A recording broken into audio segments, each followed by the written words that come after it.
Shankar Das and ISKCON devotee is the speaker in the extempore in your class.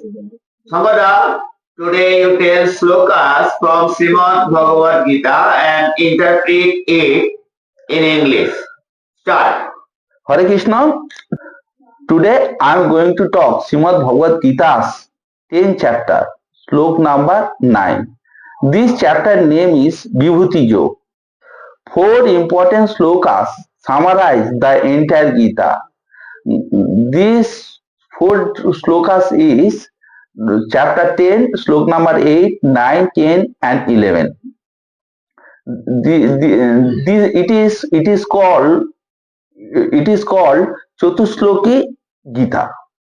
Now I will chant Srimad Bhagavad Gita's chapter 10, Vibhuti Yog, slok number 9.